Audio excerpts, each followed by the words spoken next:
I still remember the exact moment I was denied the loan. There I was, standing at the bank counter, paperwork in hand, hoping for a fresh start, a new chapter. The bank manager looked me up and down, then shook his head without even bothering to explain. "I'm sorry, but we can't approve your loan." Those words hit me harder than I expected. Shock swept through me, like a cold wave crashing over my chest. Confusion followed. Why? What did I do wrong? I had the credit, the business plan, everything they asked for. But he didn't say a word about any of that. Just a simple cold refusal. I wanted to speak up, to ask why, but something inside me held back, a mix of hurt and disbelief. I felt invisible, dismissed, like my dreams didn't matter to him at all.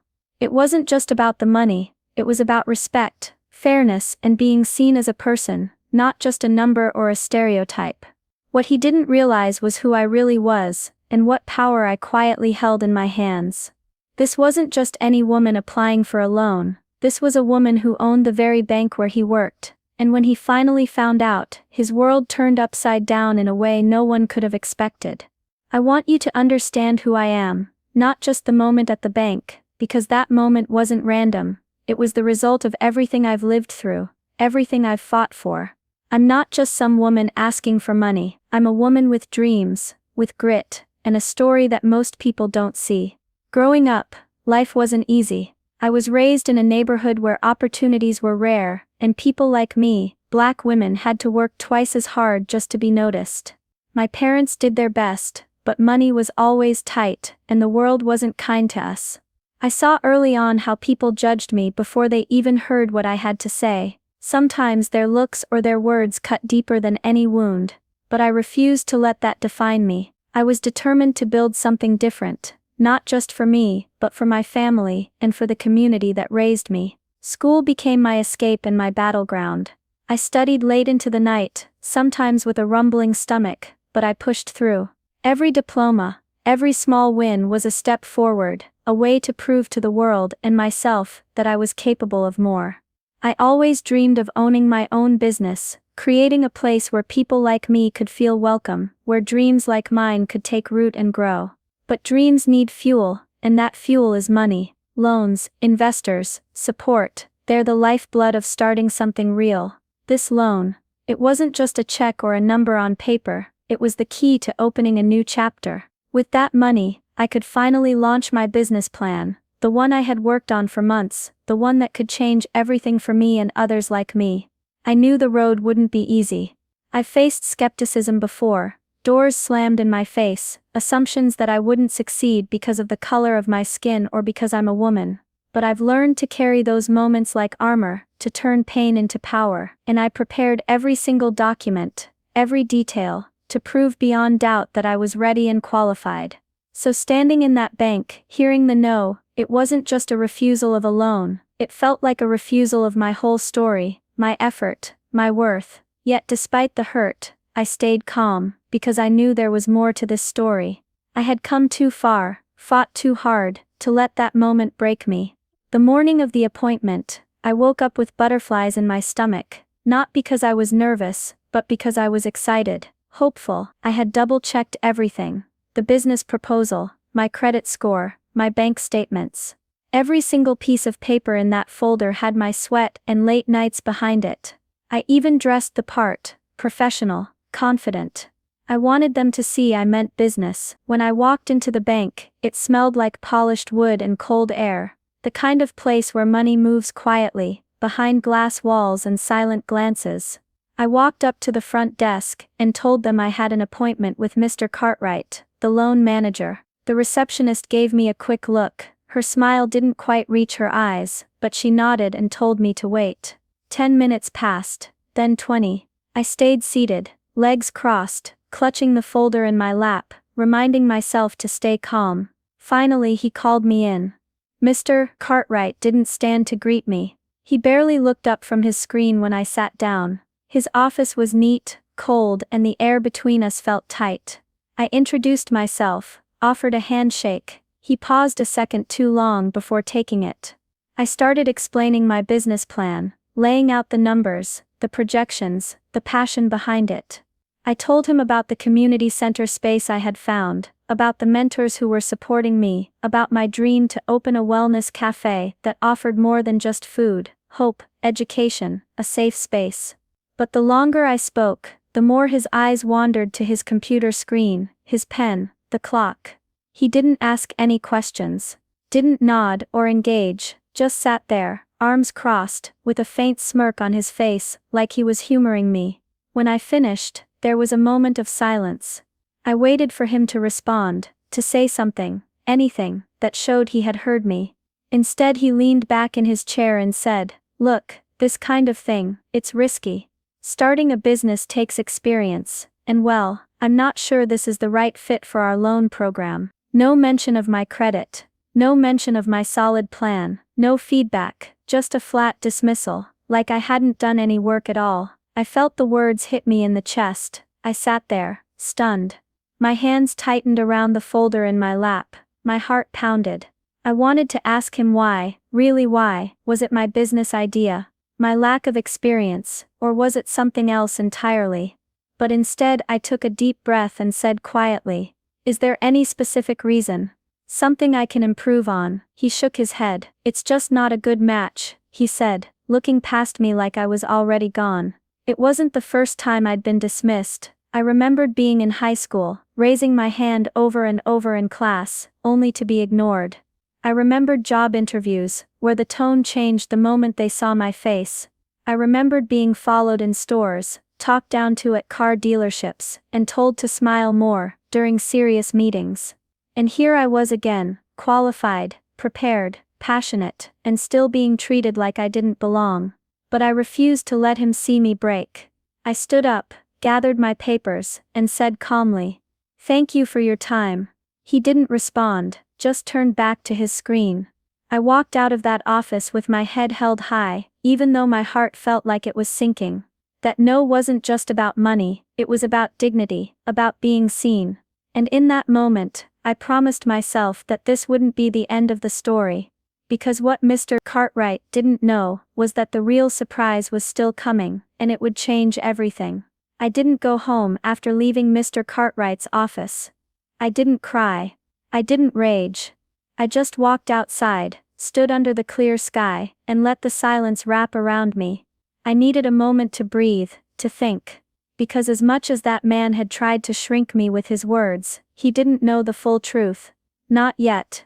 You see, what Mr. Cartwright didn't realize, what almost no one in that building knew, was that I wasn't just another applicant sitting across from his desk. I was part of something much bigger, something powerful. And I had chosen that day, that bank, and even that appointment, for a reason. Several months earlier, I had been approached by a group of private investors who believed in supporting underserved communities. They were looking to partner with someone local, someone who understood the struggles and dreams of people like me, someone with a vision. Through that partnership, I became a silent stakeholder in a series of regional banks, not just a minor one, a significant one.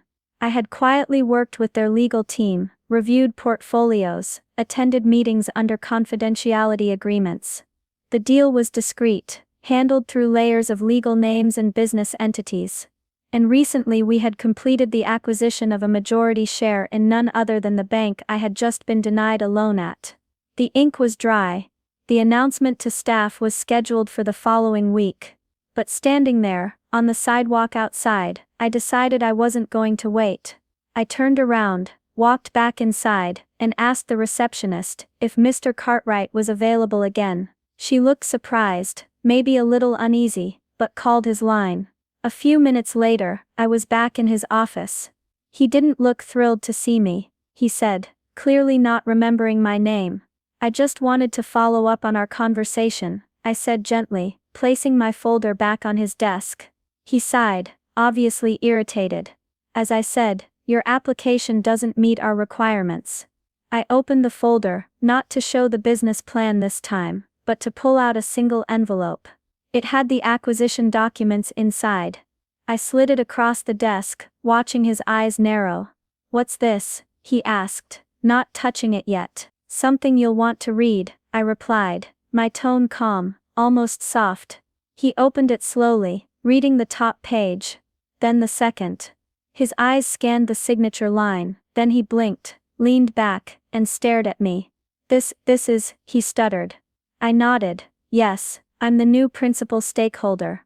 As of last week, I legally own the controlling interest in this bank. His mouth opened, then closed. He looked like someone had pulled the floor out from under him. And then, without warning, he collapsed back in his chair. Not fainting, but overwhelmed. His hand covered his mouth, his face turned pale. He kept blinking, like he was trying to wake himself from a dream.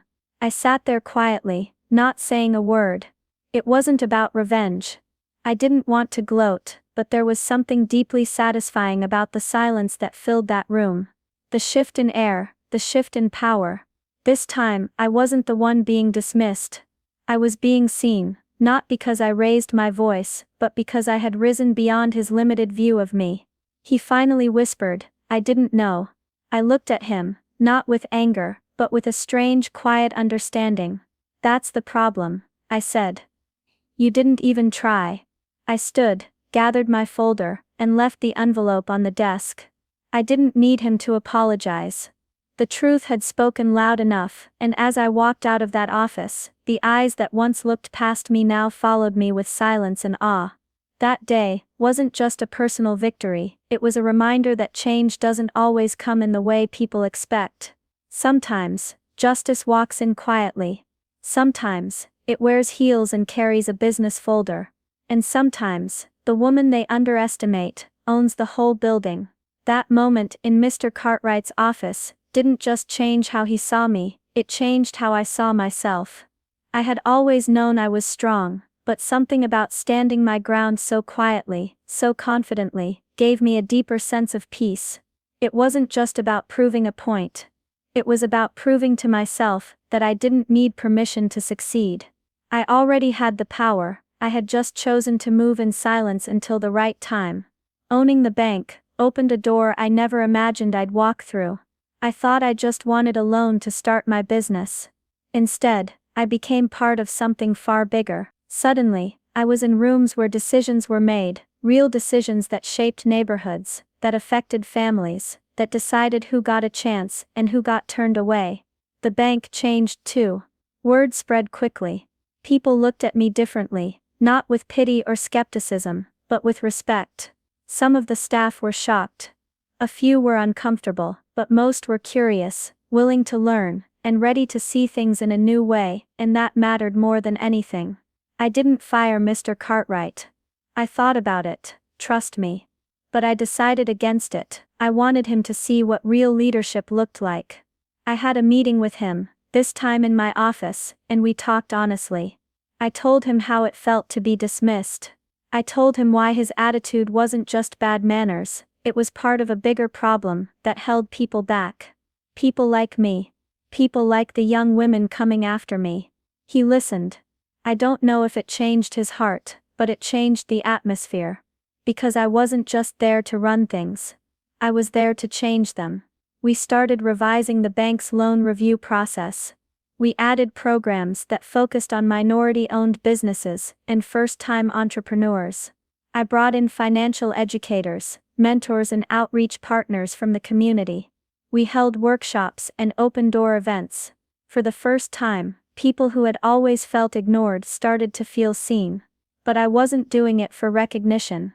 I did it because I remembered that girl sitting outside the bank, clutching a folder, and wondering if she'd ever be enough. I did it for the kid eating dinner by candlelight during a power outage, dreaming of something better. I did it because every closed door I ever faced led me right here, and forgiveness. That part wasn't easy. It took time. But I realized that carrying anger would only weigh me down. What mattered more was what I could build, how I could use that moment, not as a wall, but as a foundation. Looking back now, I see it all differently. Every no was a step toward a greater yes. Every act of doubt was fuel. Every closed door taught me how to build my own. I still plan to open that wellness cafe, only now, it will be part of a larger community space funded by the very bank that once turned me away. It will have books, free classes, job resources, and most importantly, open doors. So to anyone listening, who's ever been told you're not enough, who's ever been overlooked or shut out. Don't let their judgment define you. Let it sharpen you.